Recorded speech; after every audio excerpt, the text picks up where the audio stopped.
Welcome back to the show, everyone.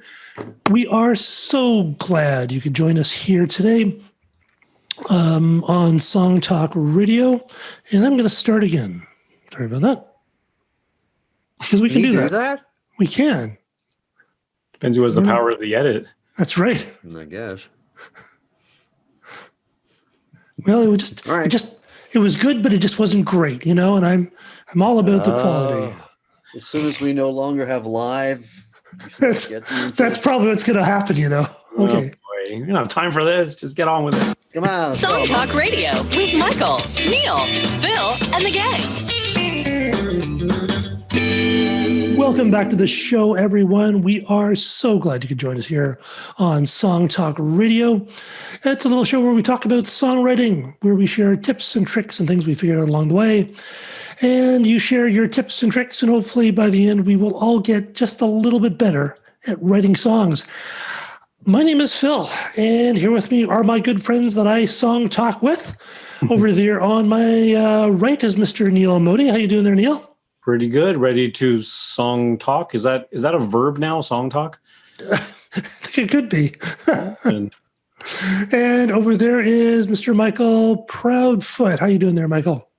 I'm doing very well. Thank you. Thank you both. And I think we can make up words whenever we want. If Shakespeare could do it, why can't we? Yeah. But where is he now? He's dead now. So exactly. So maybe we should be careful. Don't forget that we really love to hear from you, the listener. So why not send us an email to feedback@songtalk.ca with any questions or comments on the show. Your emails make us so very happy, and we do read each and every one. We'll start off with some house cleaning. Let's talk about the songwriting challenge. How's it going, guys? I wanted to hear some listener emails. Well, we're coming up to that. Right. To the challenge first. To the challenge first. Okay, what is this challenge you talk about? This challenge, we have thrown the gauntlet down on this challenge. So this is our 2021 second annual songwriting challenge. We're inviting our listeners, as well as we're going to do. We're going to write each of us will each write a song where the chord progression never changes. That's the challenge. Write a song where the chord progression just repeats over and over again. And the three of us are going to write a song for the challenge. We're going to share our answers to the challenge on January 26th episode, and then replies from our listeners, of which we've already received a few, which is great. We're going to share our listeners' answers to this challenge on the February 16th episode. And our listeners, if you look back on last year's songwriting challenges, it was a great learning experience, because the idea with these challenges is that they really put your mind into a different framework than you would normally think about when you write a song. So it really pushes you to really think differently about songwriting and come up with something different. Has anyone started? I've started. Yes, I have. I haven't done anything else on it since I first started it. So, yeah. I did something on it this weekend. I think I mentioned it. I thought, hey, this is perfect for. So I bought a looping pedal, because Nice. I thought, nice. You have the same chord progression, play it, and then you can start layering it up. So things you learn with a looping pedal. It's hard to press the buttons in bare feet. Yes. Yes. So bare feet and pedals do not mix. Exactly. So that's why you don't see folky hippie artists looping, doing too much looping. Well, they always wear their sandals. But was it what kind of looper did you get? Like which model? 1 second. Oh, it's very exciting. It's a Moon stereo looper. A Moon? A Moon stereo looper. What do you think of it? There were a couple of things that went into my purchasing decision. 1, when could they deliver it? 2, price, and then reviews. And this has a feature on it where it also has some effects, so you can actually do backwards or half speed. So I thought, well, it might come in fun at some point. That's cool. Yeah. The others, it was going to take till the end of December to deliver. And I'm a very busy person, and also I'm very, very impatient. And how's it been so far? Has it been easy to work with? Yeah, pretty neat. Just trying to figure out.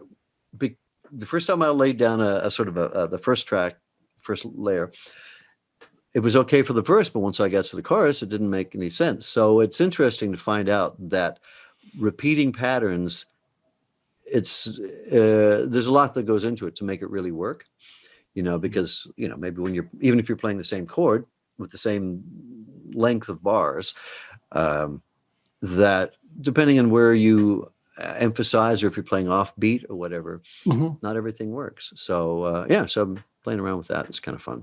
Cool. What a great approach. Timing. It's all about the timing. That's true. And that's what Jacob Moon said when he came on the show to talk about looping. So you as soon as you start working with looper, you discover what awful timing you actually have. Yeah, because you have to hit the button perfectly. Yeah, and then you got to play with yourself as well. And so you want to make sure that you're always pretty bang on the beat when you're laying down every layer, because if you go off, you got nobody to blame. Yeah. No. Oh man, that drummer sucks. Yeah. Well, it's like you play in a live band. If someone drifts a little bit, everyone kind of stays together. It's kind of okay, right? Yeah. How about you, Phil? Have you started your songwriting challenge yet? I have. In fact, I've had a bit of an epiphany. Nice. Oh, yes. Well, that's what these things are designed for, right? It is, Give you actually. a rigidity or a challenge, and you discover things. I was listening to one of the YouTube shows on the recording. I think it was of either Roxanne or Walking on the Moon by the Police. Mm-hmm. And Andy Summers was telling the way that Sting works. And Sting actually has this huge book that he carries around of bits of text and song titles and lines for songs. And what they would do in the studio is he'd basically go through this book and start putting together the songs that well. And I sort of felt bad that I had never really done that. Like I don't have a hook book or anything like that. And I always sort of wished I did. But then while I was working on this, I kind of realized I actually do, but I don't have a lyric hook book. I have a music hook book. I have hundreds of various song ideas, like verse ideas and guitar riffs and chord changes that I haven't done anything with. That they're, I'll just have like sort of a basic idea. And so two of the ones that I've had before are in or what I'm going to use for this challenge. One, it's interesting. It already has sort of a multi. I've already have like two melodies that I was singing on top of it. So that's going to be interesting. It kind of lends itself to this kind of approach. Another one actually has some more chords in it, and I think actually it's probably easier to do this approach if you have fewer chords than more. Which I think would be interesting. So I'm going to try it with two of them and see how far I get. Cool. It actually made me feel a bit better that I actually do have some worth as a songwriter, just in terms of, having this stuff, but it's not in a formal book. It's actually all in my head, which I should probably. So I'm trying to record all these little bits so I don't forget them. You should. Mm-hmm. Yeah. Usually they're just all in my head. Even on your phone or something. Yeah. Yeah, so I need to do that. But to your point about that, when we did the show on repeating chord progressions, they were like 3 or 4. And I think even Dreams, that Fleetwood Mac song, is 2 chords repeated. Yeah. So, I think once you get past that, it gets unwieldy. But unless you're like a jazz guy. Yeah, I mean, it's... And speaking of this, one of our listener emails, which we got from Lorenzo Di Policiti, I think. It says, please find my entry for the songwriting challenge. I made it even harder on myself 3-4 times and only 3 chords. All the best for the upcoming holidays and the new year. Thank you. Yeah. 3-4 times. That's great. I haven't really done too much in that. It's a waltz. Yeah, that's true. And we got another email from Joe Faulkner. Dear Phil, Neil, and Mike, greetings from Sydney, Australia. I found your podcast at the beginning of the year, and I've enjoyed the challenges and hearing listener songs. I play with a couple of other women in a band called, I love this, Tired AF. So They're probably moms. I thought I'd send a song into your challenge that mostly fits the parameters. The bridge does vary. My understanding is listeners were given a free pass to do this. That is correct, Joe. The verse and chorus repeat through A minor, C, F, and G, starting with the first verse. And so the playing starts midway through the phrase at F. This gives it an unusual feeling of timing across progressions. The melody changes from for the chorus, but the chorus progression continues. The song is called Give Me Time. It can also be called the Introvert Song. That was great, Joe. Thanks so much. Excellent. Yeah. So we'll be hearing that in the new year, along with a few other listener challenge responses. So please, we encourage you, send in your songs. We want to hear them on. And I don't even think they have to be completely finished. Like even if you got kind of just a verse and a chorus, I think that would be interesting to hear. We just love hearing what you do. Yeah, true that. And again, the songwriting challenges, I mean, the last one we did, I didn't know it at the time, but I treated it as a springboard for like a version 2 of the song that I wrote, and that ended up being the final song. So could be a work in progress, you know. And speaking of that, Neal, sorry, go ahead. Yeah. Oh, Neal, you were saying that you have started your yearly Christmas song. Yeah, so this will be my 6th year in a row that I've managed to write a holiday song. And if you would ask me 2 weeks ago, I was pretty much set on, I'm not going to do it this year. Like it wasn't feeling the spirit, you know. But then I decided to write one a la, you know, it's you know, Happy COVID Christmas kind of thing. Although that's not the title. You know, it's actually called, maybe you guys can see that. Probably not. Silent Christmas. Oh, okay. I mean, lyric sheet with some notes and chords and things, and it's turning into something kind of interesting. I'm going to bring it to the meetup on Monday. Ah, cool. And see what everyone thinks. All right. And then polish it off next week. But that's mostly why I've not been working on a songwriting challenge, because 2 weeks ago my wife and I wrote a song for my brother's 50th birthday, and so that chewed up a bit of time. And then I started working on this holiday thing. Like I can only do one song at a time. I can't like multitask in that way. That's really cool. Yeah, it'll be interesting. And Michael, I think you had some questions. I think it's kind of our end of the year, Christmas time. Yeah, we're just looking back on the year, and I was wondering, thinking about music in this year, what stands out as your favorite album or record or music that you listened to this past year? Phil, anything come to mind? Well, actually, yeah. For me, it's kind of a recent one. I mean, I've heard lots of bands that, you know, over on Spotify that you kind of like, and they're kind of okay. But I was watching. We got an Apple TV last Christmas. Heather bought us an Apple TV, which I thought we didn't really need, but actually turns out to be pretty amazing. And I think I was watching like some YouTube stuff, and one of the commercials was this commercial for, I think, the Korean Tourist Association, I assume. And the music was like, it was like one of those times when you hear music and just go, holy crap, that's amazing. And I'd actually like wait and then like watch this thing all the way through. I also love the dancing. And then I found, so I did some research and I found out it's this Korean band. It's kind of an art co-op called Leenalchi, Leenalchi. And I think there is 1, 2, 3, 4, 5, 6, 7 people in the band. And what I really love about it, it sounds modern, but it's not derivative. It doesn't sound like, you know, very often, you know, people will grow up and hear rock and roll, and they'll try to emulate it. So you had people in India or you know, China, and they're trying to sound like The Who or, you know, Nirvana or something like that, which is cool. But this is a band that doesn't sound like they're trying to do anything North American, but it's still really poppy and catchy, and it's like everything I've heard, I've loved. And this is the first time I've been this excited about a band in a while. Very cool. Really, how do you really spell cool. it again? Leenalchi. CHI. I might be able. I wonder if I can play it with our thing. I have it here. Oh, it's not 2 separate words. No, it's just one.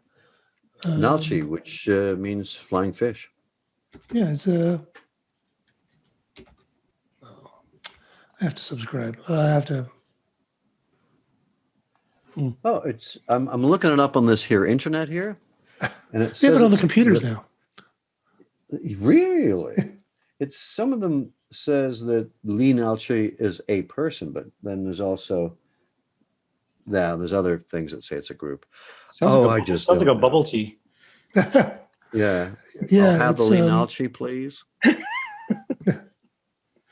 yeah, they're a really interesting band. I really, I shall check them Fascinating. out. yes, we'll definitely put a link in the. Yeah. Sure. Yeah, very much. Yeah. Neil, how about you?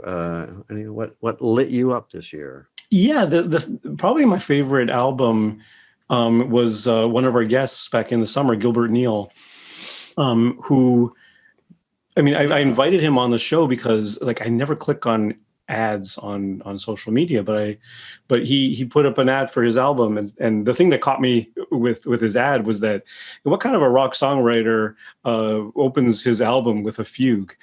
And I was like, oh, this sounds interesting. So I actually clicked on it and I went to his Bandcamp and I listened to it. And sure enough, he's got, 3 vocal melodies going all at the same time in the opening track. And it's a fugue. I was like, this is great. And I mean, and then we had him and I invited him on the show. And we had him on the show and he was very articulate, talking about his way he led from his personal experiences and his emotions into this work. And he does all the stuff that I love. It's a bit rock, it's a bit progressive. He's got time changes, interesting melodies, interesting concepts, and the whole thing is held together conceptually as an album as well. And it's just a really solid piece from top to bottom, and it just kind of checks all the boxes that Nice, yeah. Right. So, yeah, that one for sure. How about you, Michael? Well, I tend to go for new music and what's, coming from interesting places. But the one I've been coming back to that I just loved is Bob Dylan's album, Rough and Rowdy Ways.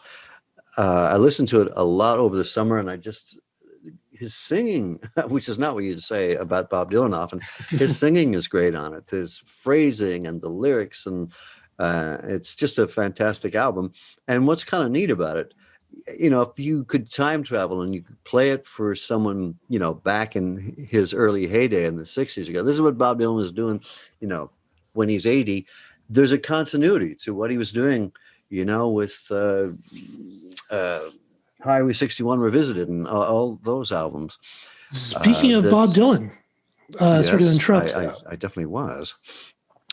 Bob Dylan has sold his entire song catalog to Universal Music Group. Yeah. Yeah. Have they revealed the amount yet? He said 9 figures. Holy smokes. Stevie Nicks sold hers for 100 million. So I'd like to think Bob Dylan can get a little bit more. No offense to Ms. Nicks. She's quite a songwriter, but there ain't any other pop songwriter who has gotten the Nobel Peace Prize for literature. Yeah. The thing is, I don't understand why he did that. Maybe he doesn't care. I mean, and it's only up to date. So from when his next album comes out, if he continues to make records, it's not covered by the deal. It's just up until now. Everything up until now. Maybe he just thought it was time to cash in. Like, yeah. I mean, yeah, he got a good head of steam because this album, Rough and Rowdy Ways, got a lot of great reviews.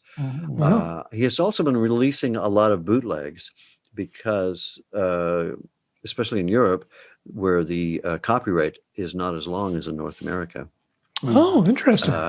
If you don't release it, then it goes into public domain. So he's been cleaning up demos and sending them out. So the one he just released has, I don't know how many albums it is. It's a lot of songs, but it has George Harrison playing a lot of songs. Oh, but Very they're cool. just roughs and demos and live. I don't know that they're, good versions of the songs. Estimates are he got north of 200 million. I think wow. would have to be Estimates, but I think it's not going to be disclosed, or private eventually it will. Someone else said 350 million, but who knows? Yeah, that's amazing. Well, and Is it I'm just to let the Universal Media Group know that I'm willing to sell my entire music, my entire catalog, for really just $7 million. I think so. It's a real bargain. Oh. Good deal. But now, does that cover future songs or just what you've Sure. done up until now? Sure. No? What the hell? Sure. I'll even take Covers the requests. podcast. I'll help you move. Pay me $7 million. You can basically do what you want. Yeah. Yeah. You can throw Pick 'em up cold at the cuts at airport. me. I don't care. Exactly. $7 million, you know. You can make music by banging things against my head for $7 million. And that's value. I mean, that's a real value for your money, I think. So Yeah. yeah. So I was very surprised by that because I don't know.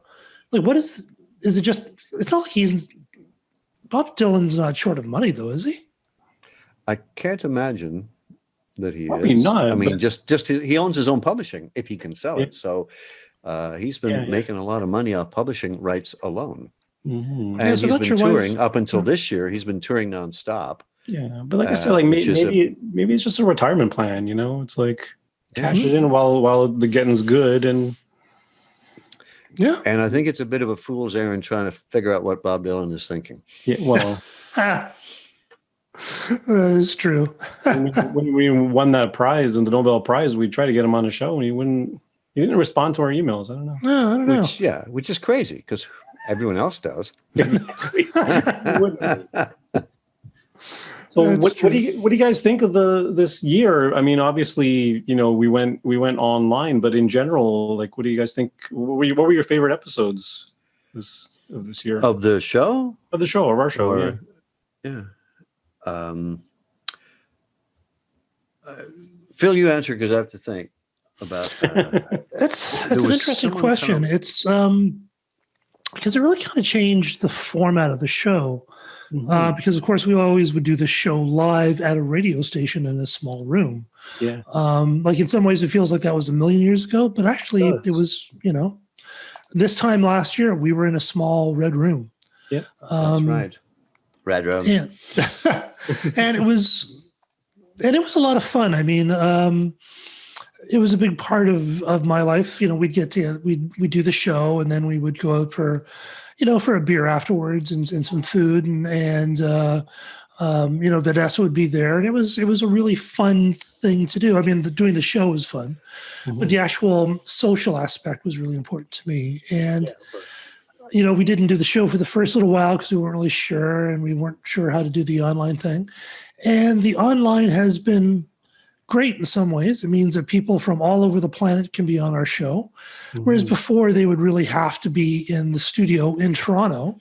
Yeah. And some people were At a certain touring. time as well. And that's kind of problematic. So it's changed kind of a bit. And I think it's taken us a while to kind of find our feet in the new format and trying the different, we were an hour going to half an hour. Now we seem to be half an hour-ish. Because we're primarily a podcast now, where before we were actually, we had to stop at, 1 hour because that's when our time was done. Yeah, we were a live radio entity. But I think, definitely some of the, the Alex Cuba show was, I think, really great because he was such an amazing. Yeah. And again, that was remote too because he was in BC. There was no way. Yeah. We wouldn't have been able to do that show in our old format. Yeah. So I get what you're saying because I really do enjoy going out for a drink afterwards and sometimes getting to know the artist a bit better, and other times it's sometimes just we don't socialize that often because we're hardworking people. So I do miss that element of it, but the being able to have people from all over the place. We had was Jesse T was in Kitchener or some other location, right? Yeah, Jesse Perrin as well was in Guelph or something. Jesse like Parent, that. yeah. And Gilbert Neal A was fellow from. Gilbert Neal was from North Carolina. yeah. So it's opened that up, and also we're getting our listener mail is also seems to be coming from further away as well. So so that's the positive side. So we'll see what we can do when. What was your we don't favorite have to be show, confined to a room. Michael? I thought Alex Cuba I really liked. Rush Grove I thought was a really good. artist, really articulate about what he does. And Sun Harmonic, I really loved his music. He's amazing. I just thought he was so musical. Yeah. And he was so able to explain what he does. And yeah, so I mean, there were a lot of great shows I thought that we had, but those artists in particular, I was really happy to have met. Yeah. And Neil, what do you? Yeah, I mean, this year's been interesting for reasons. You guys were talking about the remote thing and everything, but I think this year especially, there's been a lot of variety with our guests. Like we started out the year with like Featurette and Jaden Lamb and like all these electro pop, these like young electro pop artists. And because like historically our show's been, acoustic folky type person with an acoustic guitar. That's been our go-to, but it seems like we had like Frank Horvat's show about his pandemic initiative about composing songs for other people and having them worldwide contribute to his thing and performing his songs. Like that was a very unique thing, and that never would have happened, had we not been in this circumstance. Certainly. I mean, highlights for me, Alex Cuba for sure. Gilbert Neel, like I mentioned, I found him very articulate. Our listeners' songs was a really good show. That was a great show. It was really great to hear from them, and our theme shows as well this year. I'm glad we're not repeating sort of the same theme shows we did before, which are totally valuable to revisit. Bridges or pre-choruses or anything like that. But the one that we're basing our challenge on, the songs that don't change the chords, like that was really instructive for me as well to really discover all these songs that I just assumed there were chord changes, but there weren't. And it's like, wow, it's really something. It's kind of like made my brain go a little bit, ooh, that's interesting, right? So yeah. Just looking over the list here, Alex Cuba. Yeah. Well, songwriting do's and don'ts was a nice. Songwriting do's and don'ts again. As a songwriting podcast, I think it was really good for that. Right. Sometimes, the songwriting information you read between the lines to get, and sometimes it's very direct. So I like shows when we're very, talking about here's how you can do this, so I can fix this. And sometimes our guests have really good ideas about overcoming writer's block, or how to, get the first draft down, or how to re-edit well, or how to work with producers. And, sometimes in a way that you go, I never really thought about that. Yeah. So it's always about looking at things differently. But even Blair Packham, when we did do it in the station earlier on in the year, he talked about the illusion of authenticity, which I found really fascinating. Yes. Yeah. It's kind of philosophical, but again, it's the whole idea about that show, or any of our shows, really is about forcing you to think about songwriting in a different way. Yeah, because there's different aspects of songwriting. There's certainly the mechanical part about chords and chord choices and keys and all that stuff, but also there is a big conceptual part, I think, which can be just as important sometimes, where it's about thinking about things like authenticity or tone of voice or those kinds of larger macro things, as opposed to the actual individual things like notes. Yeah, and it is true that especially when you're first starting out, like I know it's for myself when I was starting out, you tend to obsess over the little things and the details, and you don't sort of step back and go like, what's the big picture here? What's the whole concept? What's the big idea, and what's my relationship to the audience, and all those sorts of things, right? And all that type of stuff. And when Blair comes on the show, he's very good about talking about those sorts of things as well as the mechanics. It's true. But I guess he knows it all.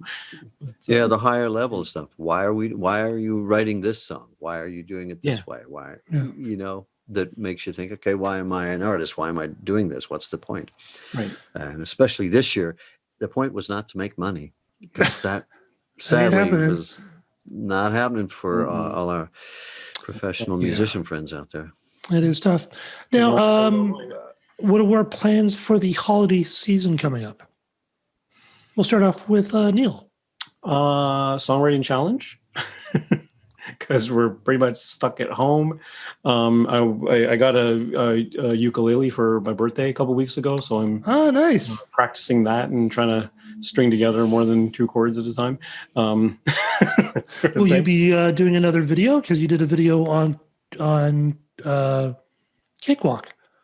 Yeah, I've got a couple of ideas. So I did one on a couple of last weekend actually on taking a recording that was not recorded to a click, and if you wanted to nudge all the bars so that they fell into a click as a template for like another proper recording, whether your band did it live or something like that, and you just want to take that kind of recording and shove it in there.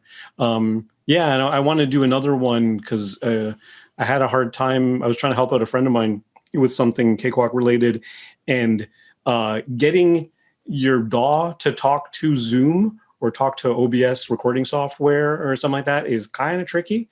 And there's a lot of YouTubes out there, but none of them really explain it very well.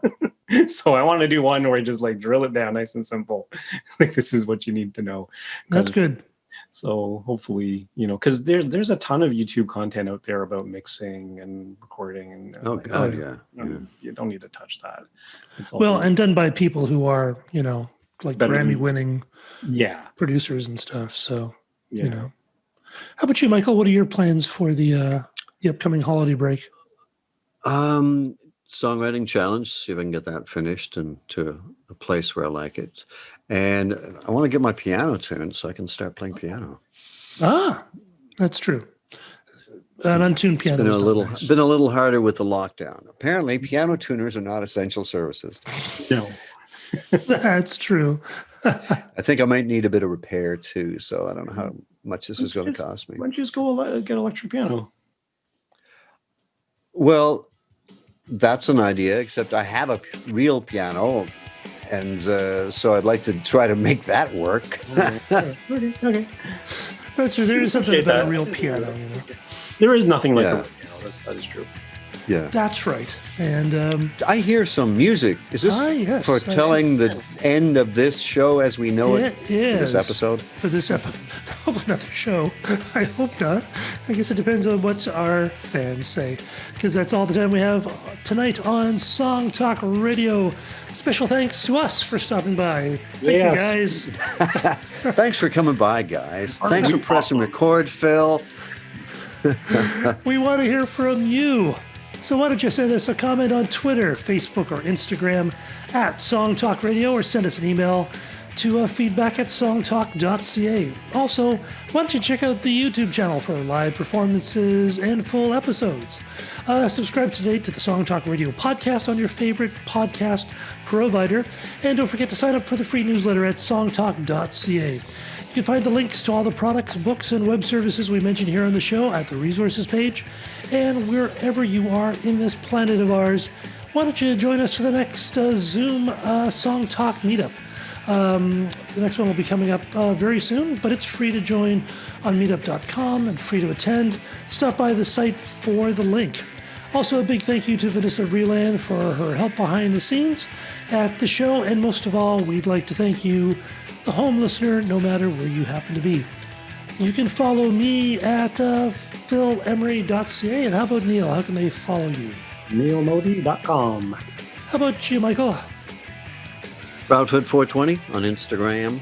On the Instagram. That's all the kids are doing. Stop that Instagram. Who can wait? And stop by the website at songtalk.ca to browse past shows and find out how you could be a guest on the show. Stay safe, everyone, and keep on writing. Good night. Hello.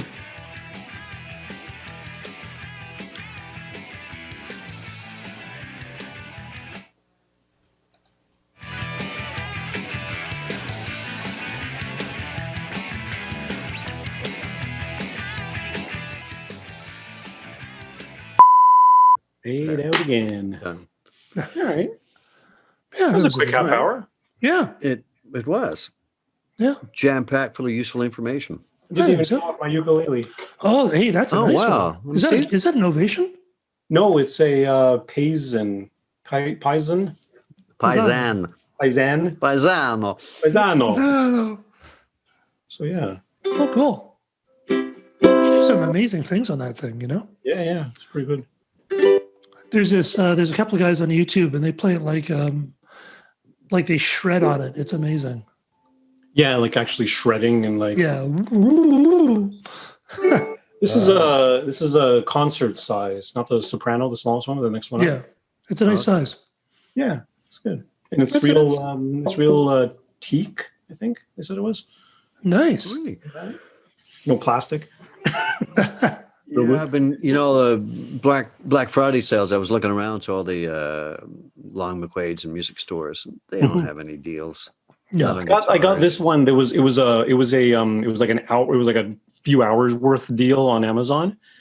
Oh, and yeah. Regular like $110. I got it for like $55 or $60, something like that.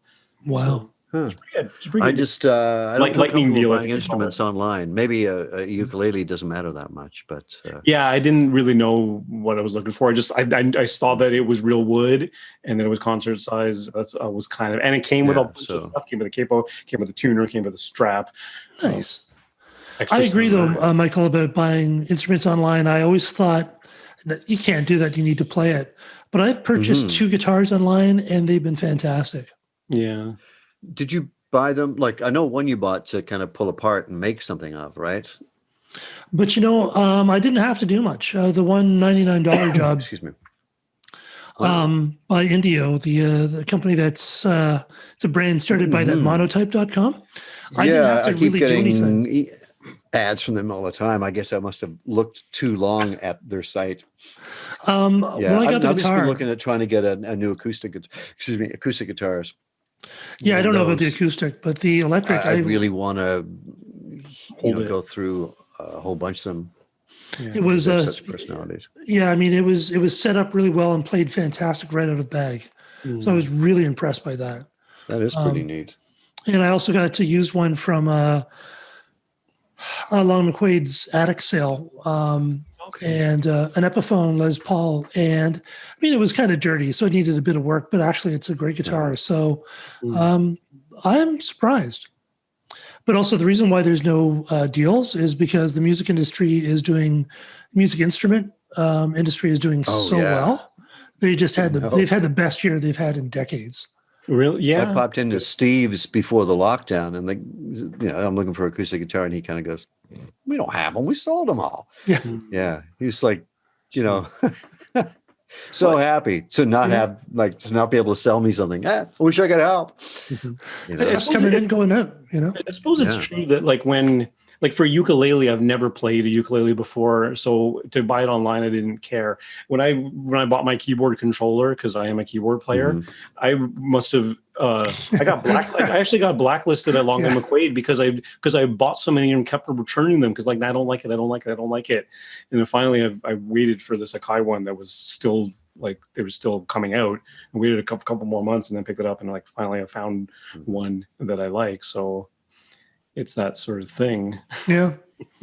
But they're doing really well, which is good. I mean, more power to them. But it can be hard to get stuff because there's just not and it'll be interesting to see how the stock affects, how the lockdown has affected manufacturing and that kind of thing. Exactly.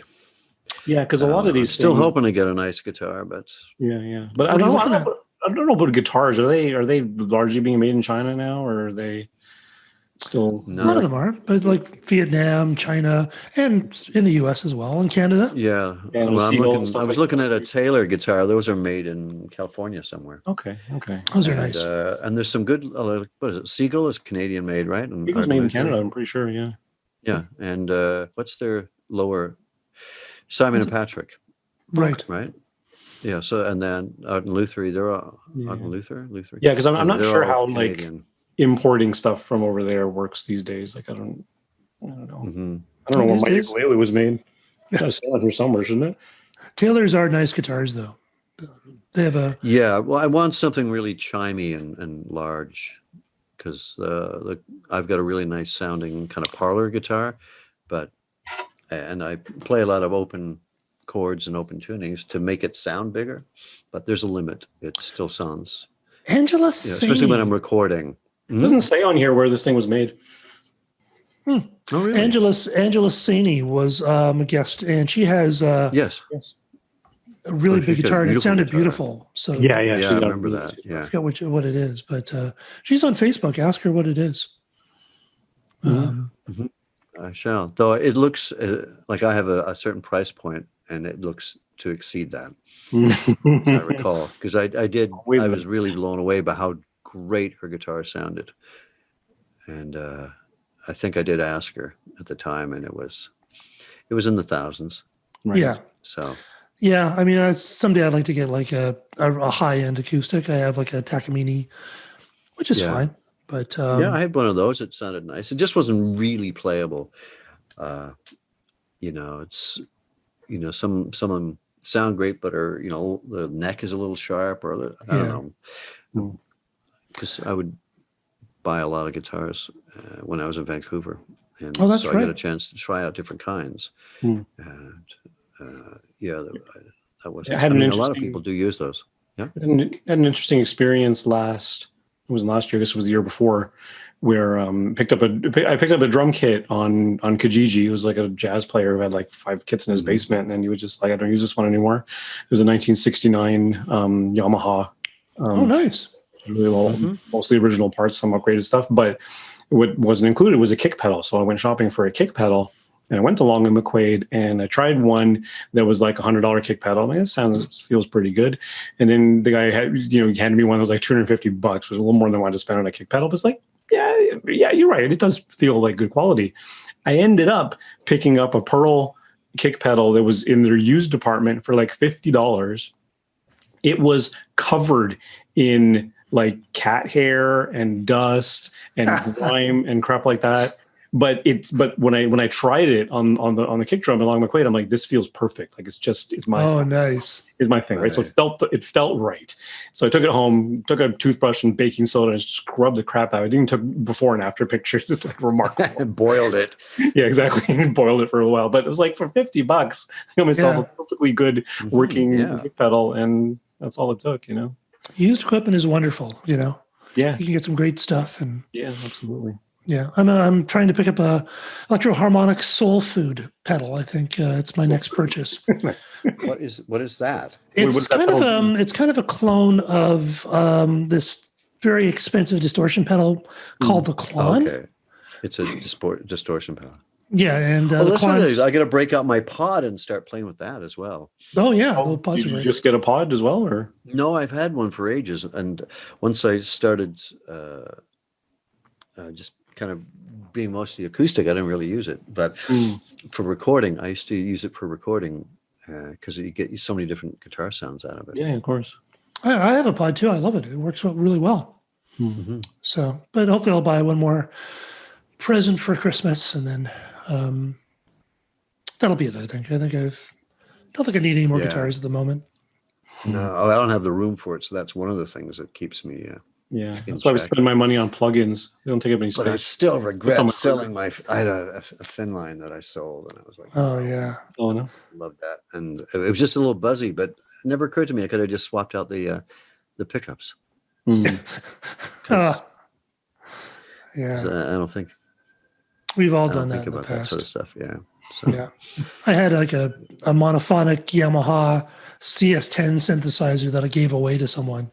Like 30 years ago, and I'm just going, why did I do that? Yeah, I've given away stuff as well. A Tascam 4-track. I forget who I gave that to. Like, I mean, yeah, we on computers now you can record way better, but there's something kind of cool about that. Yeah. Well, you can't over edit, that's for sure. Yeah. And anyways, Michael, you say you don't have enough room for your guitars. I have a friend who lives in kind of a studio apartment, and he has 32 guitars.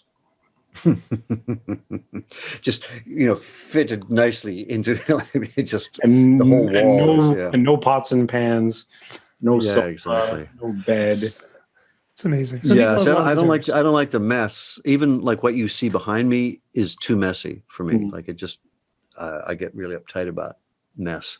You want to live in a magazine. Live in a magazine. Yeah. I want to live in a magazine. I don't keep anything on tabletops, any flat surfaces. And my ex, she was the kind of person who a flat surface needed to have stuff on it. There'd be magazines on coffee tables and things on shelves. So at my place, I'm like, shelves that have nothing on them. I love it. It's so, I go downstairs in the morning and it's clean. That's so, good for my spirit. Now, you do know that when they do those photo shoots in people's homes, they basically like take all that stuff and that's normally there and they put it in a corner.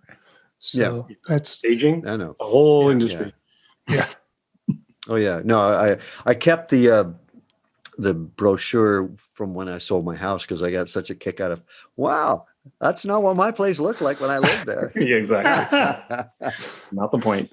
That might be a good thing. People just do staging, just to come in and sort of stage your house to kind of reset it, so then you can start filling it up with crap again. Yes, you can think about it in a different way. But they stage your house. They bring a lot of stuff in, artwork and furniture. that's true. They take all that stuff back exactly. when And they're stuff done. that I wouldn't want. Exactly, but they take all that stuff back when they're done. So you're still left with the mess that's left behind. That's very true. I was kind of happy they used a lot of my furniture. I'm like, okay, you like that, huh? You think There you go. Not bad. That's nice. anyway, Right, lads. we should guys. have our respective suppers. Yes. So we'll talk again on Thursday. All right. Tuesday. Stay safe, everyone. All right. Take care. Bye. Yes.